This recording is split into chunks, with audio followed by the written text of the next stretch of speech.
When I was 5 years old, my grandfather was a bartender in the Catskill Mountains, and I went up to visit him, and I went to, I'm sitting in his bar, and this man, this sort of like flashy guy, he's a perfect name, Van Harris, and he was starting to tell me jokes and told me that he was something called a comedian, and he gave me jokes to tell. And I remember in that moment, it was just one of those clear, life-changing moments where I thought, wait, you could make money by trying to make people laugh. And I couldn't understand why anybody would want to do anything other than that.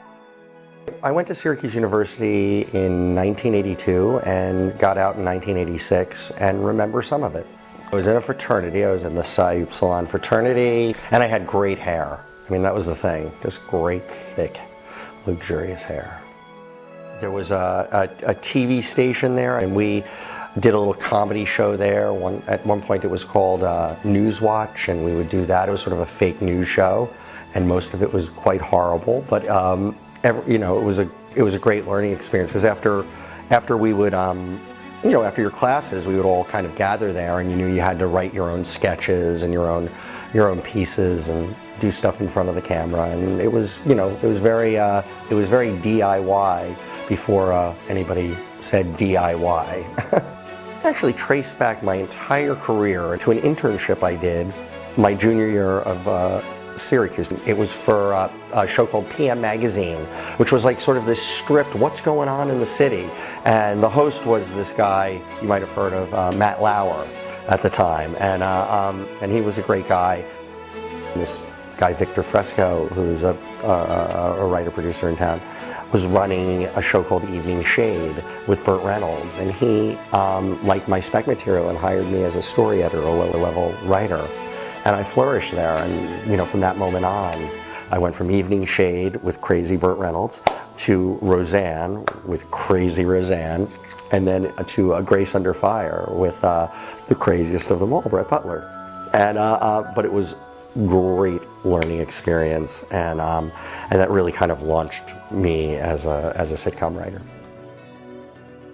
When Steve Levitan, who was one of the co-creators of Modern Family, called me, and I had worked with Steve on Just Shoot Me, who he'd created that, and he said, I have a pilot that I think you should see. I think it would be good for you. I think you have a similar voice. You're a family man. It would be good. And I took the meeting. I sat in his office and watched this pilot, which to me is arguably the greatest, whether you like the show or not. That pilot is, in my opinion, the best comedy pilot I'd ever seen. And by the time we got to the end of that pilot, I was begging him to hire me, because it really was my sensibility. We had this thing, it was on, I think, the second or third episode I ever wrote, an episode called Starry Night. And it was a scene out where Jay had taken Manny and Mitchell out to look at the stars one night, and Mitchell got his clothes got wrecked, and he's in a dress, and he was feeling supplanted by Manny, and I needed to have sort of this emotional scene between Mitchell and Manny, where Mitchell in a dress is making Manny feel better about being an outcast.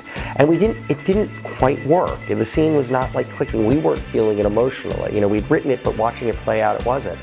And myself and one of the co-creators of the show, Chris Lloyd, sat down with like a yellow legal pad, and we wrote a scene. The whole crew is waiting. There's like a campfire going, and we're in the woods, and we're writing this scene out.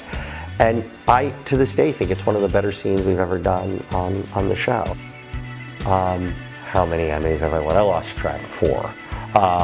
It was amazing to win my first Emmy. I mean, I had a career up until Modern Family that was 100% award-free. I had managed to avoid every possible award.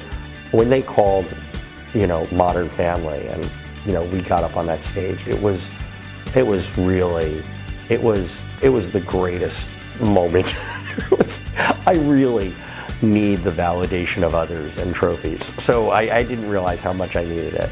And I will tell you that every year since, it's been 4, and including this last one,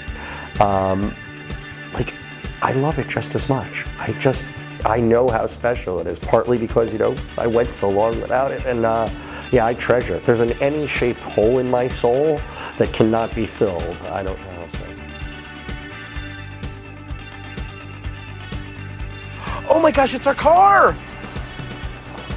I see you've met my wife.